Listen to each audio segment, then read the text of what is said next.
5, 4, 3, 2, 1. What's up, everybody? Welcome back. EB here. I just want to bring something up and actually share it with you. I'm not riffing on a particular topic today. I'm actually plugging something else that I've recorded with someone else. So we have two other core members of the HighExistence team here, John Brooks and Mike Slavin.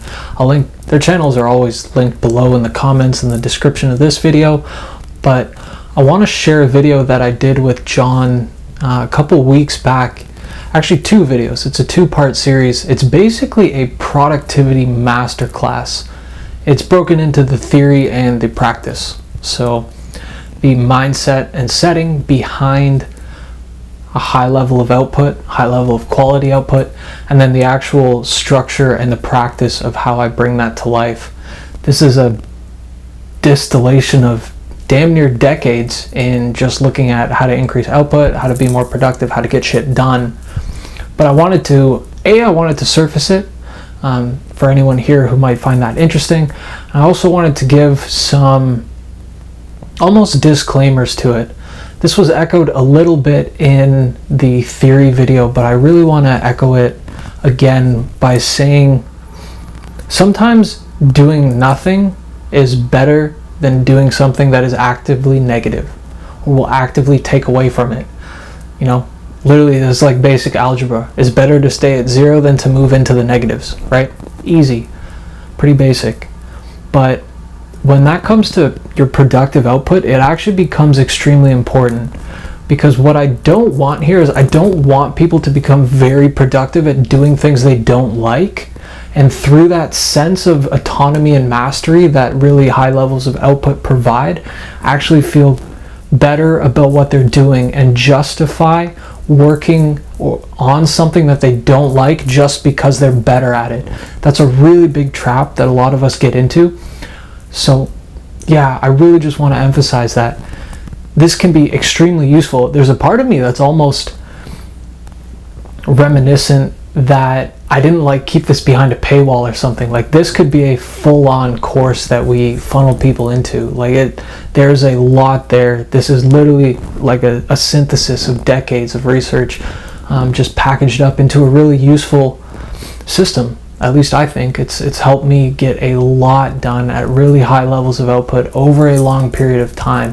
So there's a lot there, but it needs to be for something that is serving you, that is actually helping you grow and develop, rather than holding you back and might actually keep you as a trap because it's easier to do now. So it's easier to justify continuing to do that.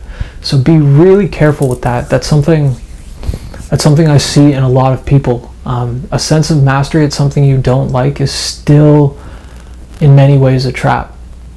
So just bring that up.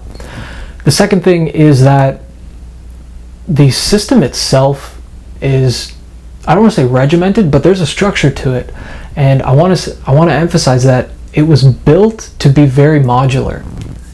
Very much a plug and play. You take your specific circumstance, the structure of your day, where you want to take yourself, the work you want to be doing, and you can plug this in to fit, whether you're a morning person or a night person, whether you have a day job 9 to 5, or whether you're freelance and setting your own schedule. It can fit. So the things that get presented are there for you to absorb and make your own, rather than just copy and paste. Because what a lot of us do is we see a system like this, we try to copy it exactly, and it doesn't fit us because it was made for someone else, for the person who created it, not for you. And then we get dismayed when we can't do it, thinking that it's some sort of reflection on us, when it just simply wasn't made for us. So I really want that modularity, that customization, that personalization to come across and say you can take these foundational points and make them your own. And so I'll link both sections of it down below. I'd really love to know what you think. I'd love to know if the system is useful, if there are some ideas there, because it has taken a lot of disparate ideas and packaged them all into one, from Eat the Frog with Mark Twain, to Deep Work by Cal Newport, to the Pomodoro technique, to the 1-3-5 prioritization method, mixed with the Eisenhower matrix. There's just a lot that goes into the final presentation of this system, and it's taken again, years and years to actually refine this down into something that can give you an extremely high level of quality output, sustainable over time, because we're not here to just burn out after 2 weeks of doing this, and in a way that's actually enjoyable and that still affords you time for the rest of your life, rather than just working day in and day out from when you wake up to when you go to sleep. So that's really it. Bringing to surface that this exists, that I think it has a lot of value for people, because once you do find that thing that really lights you up, that project that you want to birth into the world, it is actually really useful to be able to know how to get a lot of stuff done really quickly, sustaining over time in a way that pushes you in a direction rather than drains you as you do it. And I think this system can go a long way to that. So I'd love to know what you think. Go check it out, and I will see you again for more of our philosophical espresso shots soon.